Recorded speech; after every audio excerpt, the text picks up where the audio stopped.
সুপ্রিয় দর্শক সবাইকে আমন্ত্রণ জানাচ্ছি রাঙাপুরি অ্যাক্টিভ কালার গোল্ড মেহেদি নিবেদিত অনুষ্ঠান সাজসজ্জায়। আপনাদের সাথে আছি আমি মনি চৌধুরী। দর্শক, বিয়ে শাদীর ব্যাপারে ঘটক কিন্তু খুবই পুরাতন একটি পেশা, কারণ আগের দিনে এই ঘটকদের দিয়েই ম্যাক্সিমাম বিয়ে হতো।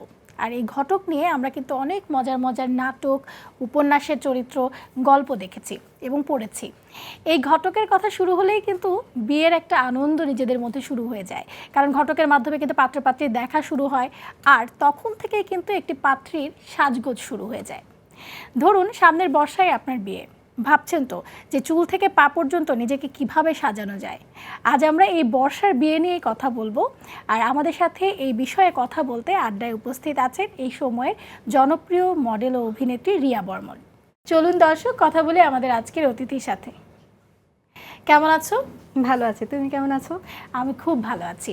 আমরা যেহেতু আজকে বর্ষার সময় বিয়ে হলে আসলে সেই সাজগোজটা কেমন হবে সেটা নিয়ে কথা বলবো। প্রথমেই যে বিষয়টি চলে আসে, বর্ষায় বৃষ্টি যেমন আছে তেমন কিন্তু গরমও আছে, অনেক বেশি ঘাম হয়। তো এই সময়টাতে আসলে এই কিভাবে সাজগোজটা মেনটেন করা যায়? আসলে সাজগোজের বিষয়টা না সম্পূর্ণ নিজেদের উপর ডিপেন্ড করে। দেখা যাচ্ছে যে অনেক বৃষ্টি হচ্ছে, অনেক রোদ হচ্ছে, কিন্তু কেউ একদম একমতে আছে যে সে অনেক হেভি মেকআপ নেবে বা কেউ অনেক লাইট মেকআপ নেবে। তো আমার পার্সোনাল বিষয় যদি আমি বলি, আমি বরাবরই একটু লাইট মেকআপ নেওয়ার চেষ্টা করি। তাহলে হয় কি যে প্রত্যেকটা ওয়েদারেই সুইটেবল হয়। এই সময় আমি বলবো যে অবশ্যই হালকা কিছু, যেটা ওয়েদারটাকে অ্যাডজাস্ট করবে। লাইক সেটা খুব সিম্পল কটনের কোনো পোশাক হতে পারে, সেটা কামিজ হতে পারে, শাড়ি হতে পারে, বা খুব কটনের যদি অনেকে যদি লেহেঙ্গা অনেক বেশি পছন্দ করে, তাহলে আমি বলবো যে কটনের কোনো লেহেঙ্গা পরতে, যেটা হচ্ছে কি নিজেকে কমফোর্টেবল রাখবে, প্লাস হচ্ছে বিয়ে বাড়ির আমেজটাকেও ধরে রাখবে। একটু গর্জিয়াস হলো, কিন্তু অনেক অনেক টাইপ আছে। আগে যেমনটা আমরা ভাবতাম যে কাতান মানে অনেক ভারী একটা শাড়ি, অনেক হেভি কিছু, এরকমটা কিন্তু এখন নাই। দেখা যায় খুবই লাইট ওয়েট এখন কাতান পাওয়া যায়, সেগুলো কিন্তু। আর কাতানটাকে তুমি আসলে কিভাবে মূল্যায়ন করবে, কারণ কি এটা অনেক বছর আগে থেকে কিন্তু চলে আসছে, একটা ট্র্যাডিশনাল লুক দেয়, সেটা তোমার কেমন পছন্দ? আগের কাতানটা ছিল কি একটু হেভি হতো, লাইক অনেক হেভি হতো, একটু জমকালো থাকতো, জমকালো গর্জিয়াস থাকতো, এবং অনেক সময় দেখা যেত কি আগে স্টোনের কাজ করাটা অনেকে প্রেফার করতো। এখন যেটা হয় যে সবাই খুব সিম্পল একটা শাড়ি পরতে চায়। তো সেই ক্ষেত্রে আসলে কাতানটা কখনোই যাবে না, এটা যেমন ঘুরে ঘুরে আসলে আসতেই থাকবে। এখন কিন্তু জামদানিও পড়ছে অনেকে, সেটা তোমার কেমন পছন্দ? জামদানি তো আমাদের খুবই পছন্দের একটা পোশাক, আমাদের ট্রেডিশনাল। আমি বেসিক্যালি নিজে জামদানিটা ভীষণ পছন্দ করি। যদি জামদানি আমাকে বর্ষা নদে পড়তেই হয়, ওইটা যেরকম সিচুয়েশনই থাকুক না কেন, আমি চেষ্টা করব পরার জন্য। তোমাকে যদি আমি বলি যে তুমি তোমার বিয়েতে আসলে কি রঙের শাড়ি পরতে চাও যদি বর্ষায় হয়, তাহলে আমি কয়েকটা কালার তোমার কাছ থেকে একটু শুনি যেটা তুমি প্রেফার করবে। বিয়ের জন্য তো অবভিয়াসলি লালটাকে প্রেফার করব ফার্স্ট চয়েস, দেন আমি গোল্ডেন, হোয়াইট এরকম কিছু পড়তে পারি। তো এর মধ্যে সবচেয়ে ইম্পর্ট্যান্ট আমি যদি বলি, বিয়ের দিনটা ছাড়া একটা হচ্ছে হলুদ, আরেকটা হচ্ছে বৌভাত বা রিসেপশন যেটা। তো সেই সময়টাতে আসলে সাজটা কেমন তুমি প্রেফার করো? আর যদি সেটা আমার ক্ষেত্র হয়, তাহলে আমি বলবো যে আমি হলুদে খুব লাইট ওয়েটের একটা গারারা পরবো, কিংবা সারারা পরবো, বা শাড়ি পরতে পারি। সেটা হচ্ছে আমার সিচুয়েশনের উপর ডিপেন্ড করে। তখন যখন যেটা ট্রেন্ডিং থাকবে আমি সেটাই প্রেফার করব। কালারের কথা যদি বলি, সেটা ইয়েলো হতে পারে, সেটা হোয়াইট হতে পারে, গ্রিন হতে পারে। এসব কালার আমি আমার হলুদের জন্য প্রেফার করব। বিয়ের পাত্র কি রেডি আছে? না না, এখনো কিছু রেডি হয় নাই, সবে তো জীবন শুরু হলো। হেয়ার স্টাইলটা তুমি আসলে কেমন পছন্দ করো? আমি সবসময় খুব সিম্পল পছন্দ করি। চুলটাকে একটু ম্যাসি করে, একটা খোপা থাকবে, একটা টিকলি থাকবে। আমার এই এই হেয়ারস্টাইলগুলো খুব ভালো লাগে।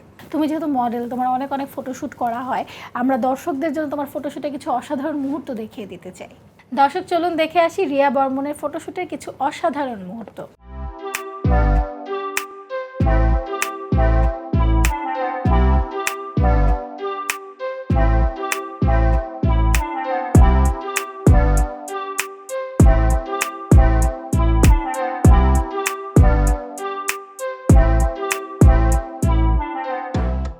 দর্শক দেখে নিলাম রিয়া বর্মনের ফটোশ্যুটে কিছু অসাধারণ মুহূর্ত। ফিরছি আড্ডায়।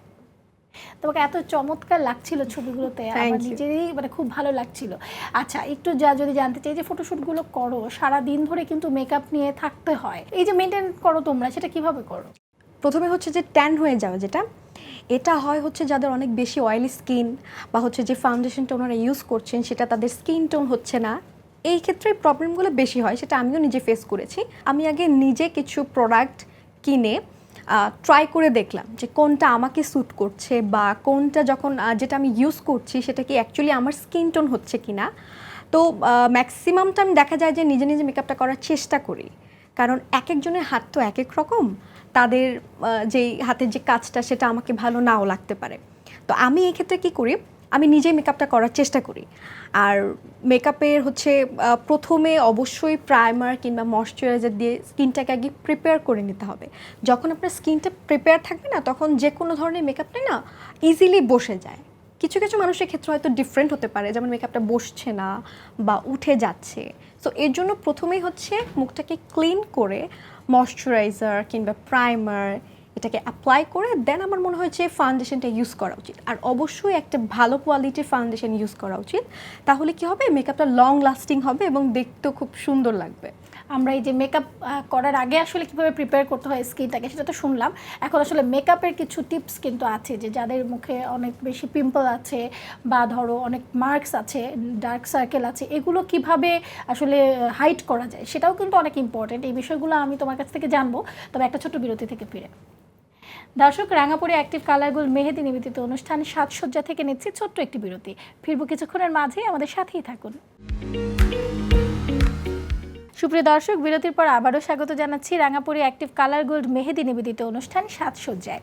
আমরা কথা বলছিলাম বর্ষাকালে বিয়ের সাজ কেমন হবে সেটা নিয়ে। চলুন ফিরছি আড্ডায়। তোমার কাছ থেকে যে ইম্পর্টেন্ট কথাটি আমি বিরতির আগে শুনছিলাম যে মেকআপ নেওয়ার আগে স্কিনকে কিভাবে প্রিপেয়ার করতে হয়, এখন যেটা আরেকটা ইম্পর্টেন্ট বিষয় যে যাদের মুখে অনেক বেশি পিম্পল আছে, ডার্ক সার্কেল আছে, যাদের কিছু মার্কস আছে, সেইগুলো আসলে হাইড করার জন্য কি করা উচিত, সেই মেকআপ টিপসগুলো বলো। এটা হাইড করার জন্য প্রথমেই হচ্ছে যে মুখটাকে ভালো মতো ফ্রেশ করে নিতে হবে। দেন আমি আগে যেটা বললাম যে ময়শ্চারাইজার প্রাইমারটা অ্যাপ্লাই করে স্কিনটাকে প্রিপেয়ার করে দেন হচ্ছে একটু ডার্ক কালারের যে কনসিলারটা আছে সেটাকে আপনি হচ্ছে অ্যাপ্লাই করতে পারেন। লাইক হচ্ছে যেখানে যাদের বেশি ডার্ক সার্কেল আছে সেখানে অ্যাপ্লাই করা যেতে পারে, যেখানে অনেক বেশি পিম্পল আছে, যেই জায়গাটা একটু বেশি পিগমেন্ট, তো সেইখানে সেটা তুমি বলছো যে স্কিন টোনের চেয়ে একটু ডার্ক শেড ইউজ করতে। অবভিয়াসলি হ্যাঁ, আচ্ছা, যার যেটা স্কিন টোন তার থেকে 2-3 শেড ডার্ক হতে পারে, সেটা প্রথমে অ্যাপ্লাই করে তার উপর যেটা হচ্ছে তার স্কিন টোন এক্স্যাক্টলি যেটা, সেটা যদি অ্যাপ্লাই করা হয় তাহলে কিন্তু অটোমেটিকলি ডার্ক সার্কেল বা হচ্ছে পিম্পল, কোনো যদি ওপেন স্পট থাকে সেটা অনেকাংশে রিমুভ হয়ে যায়, মানে ঢেকে যায়। পুরোপুরি তো আসলে রিমুভ করা কখনোই পসিবল না, যতটুকু পসিবল ততটুকুই করা যাবে। আচ্ছা, এবার যদি একটু জানি যাদের চোখ ছোট তারা কিন্তু চায় যে আমার চোখটা যেন একটু বড় লাগে, বা যাদের ধরো লিপস খুব থিন তারা চায় যে আমার লিপসটা যেন একটু হেভি লাগে, এই যে এইগুলোর জন্য আসলে কি করা যায়? আমার মনে হবে যাদের চোখটা একটু ছোট তাদেরকে একটু লাইট কালারের শেড থেকে যদি প্রথমে শুরু করা যায়, শেষের দিক থেকে একটু ডার্ক কালারের শেড যদি হয় অটোমেটিকলি চোখটা একটু বড় লাগে। প্লাস একটু মোটা করে কেউ আইলাইনার প্রেফার করতে পারে, কেউ হোয়াইট কাজল কিংবা কেউ ব্ল্যাক কাজল, এটা ডিপেন্ড করে কি যার যার ফেসের উপর। তা আমি বলবো যে যাদের চোখ ছোট আপনার আগে বাসায় প্র্যাকটিস করেন, দেখেন যে আপনাকে কি ব্ল্যাক কালারটা বেশি স্যুট করছে নাকি হোয়াইট কালারটা বেশি স্যুট করছে। অনেক মেয়েরাই কিন্তু স্পেকটেকলস যারা পড়ছে তারা কিন্তু দেখা যায় যে পাওয়ার্ড লেন্স ইউজ করছে। তো এই যে কন্ট্যাক্ট লেন্স ইউজ করছে, এটা আসলে ফেসের সাথে বা কমপ্লেক্সনের সাথে কেমনটা যায় তোমার কি মনে হয়? এটা হচ্ছে ডিপেন্ড করে ফেসের উপর, এখানে কিন্তু স্কিন টোনটা অনেক বেশি ম্যাটার করে। যাদের স্কিনটা ফেয়ার তারা একটু লাইট কালারের লেন্স ইউজ করতে পারেন, তাদেরকে লাইট কালারটা স্যুট করে যাবে। যারা একটু ডার্ক শেডের আছে তাদেরকে আমি বলবো যে একটু ডার্ক কালারের লেন্স যেগুলো আছে সেগুলো প্রেফার করব। লাইক সেটা ব্রাউন হতে পারে, একটু ডার্ক ব্রাউন হতে পারে, ব্লু হতে পারে, প্রত্যেকটা জিনিসই অ্যাপ্লাইয়ের উপর। এখন আমি যদি আরেকটু আবার বিয়ের সাজে ফিরে আসি, তোমার কাছে কি মনে হয় বিয়ের কোন ফ্যাশনটা কখনোই পুরনো হবে না? বিয়ের কোন ফ্যাশনটা? আচ্ছা, সেটা হচ্ছে ওই যে হেভি মেকআপ একটু থাকবেই, এটা সবাই চায়।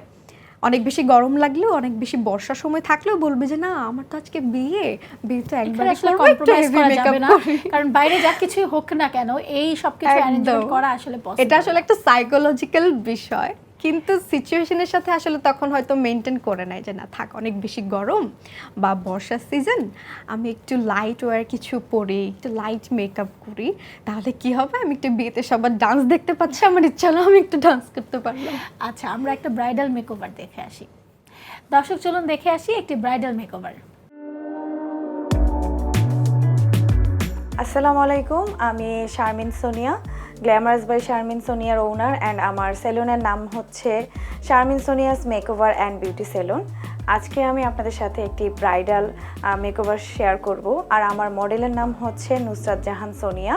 তো দেরি না করে চলুন শুরু করি আমাদের মেকওভারটি। আমরা এখন ইউজ করব ময়শ্চারাইজার, আর ফেসে যে কোনো জিনিস ইউজ করার জন্য হাতটা যতটা অ্যাভয়েড করা যায় সেটাই ভালো। ব্রাশ দিয়ে ইউজ করবেন, তাহলে স্কিনটাও প্রোটেক্ট থাকে এবং আপনার প্রোডাক্টও হাইজিন মেনটেন হয়। আমি প্রথমেই ভালো করে একটা ক্লিনজিং দিয়ে খুব সুন্দর করে ক্লিন করে নিয়েছি এবং অয়েল বেসড আমি একটা ময়শ্চারাইজার ইউজ করেছি। এখন 2 মিনিট পরে আমি নেক্সট প্রসেসে চলে যাব।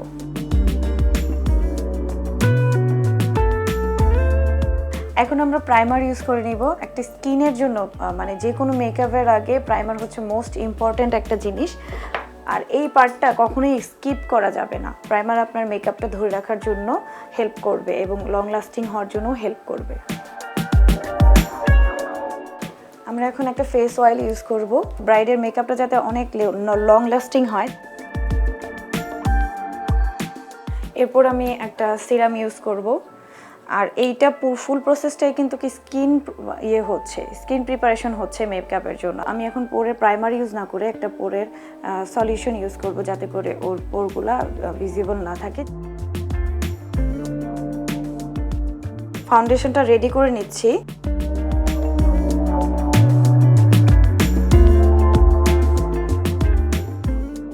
এখন এই ফাউন্ডেশনটা আমি এরকম ড্যাব ড্যাব করে বসিয়ে দিব। এখন আমি ওর স্কিনটাকে বেকিং করে নিচ্ছি, যাতে করে ওর বেসটা ফেটে না যায়। এখন আমি ওর আইব্রোটা করে নেব।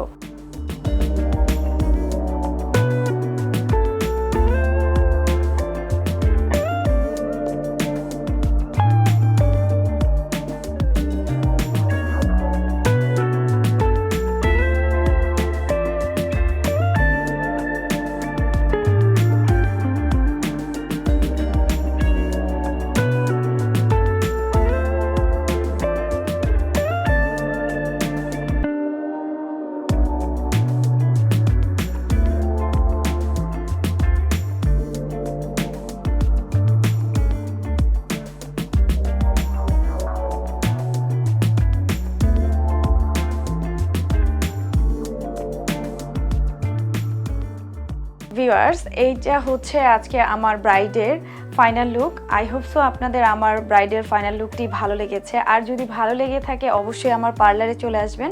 আর এই সুন্দর ড্রেসটি আপনারা যদি কেউ পেতে চান তাহলে অবশ্যই আনজারাতে চলে যাবেন।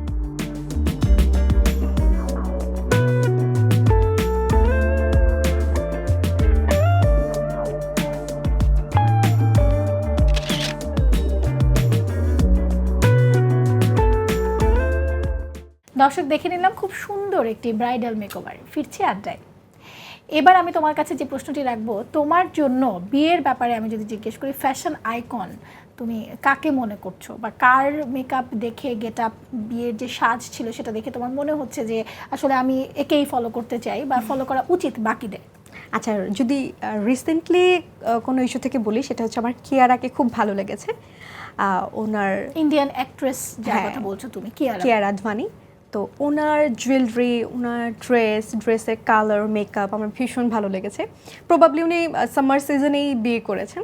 সো সামার অনুযায়ী ওনার ড্রেসের কালার, জুয়েলারি আমার কাছে ভীষণ ভালো লেগেছে। খুবই লাইট কালার ছিল, মেকআপটাও খুব লাইট ছিল। আর আমি যে হেয়ার স্টাইলটা পছন্দ করি সবচেয়ে বেশি, উনি সেই হেয়ার স্টাইলটাই ফলো করেছিলেন। সো আমার খুব ভালো লেগেছে। এরপরেও আরেকটি ইম্পর্টেন্ট বিষয় যেটা নিয়ে আমরা আলোচনা করব, যে স্কিন কেয়ার নিয়ে। তো সেটার আলোচনার আগে একটা ছোট্ট বিরতি নিয়ে ফিরছি। সুপ্রিয় দর্শক, রাঙাপুরি অ্যাক্টিভ কালার গোল্ড মেহেদি নিবেদিত অনুষ্ঠান সাজসজ্জা থেকে নিচ্ছি আরও একটি বিরতি। ফিরবো কিছুক্ষণের মাঝেই, আমাদের সাথেই থাকুন।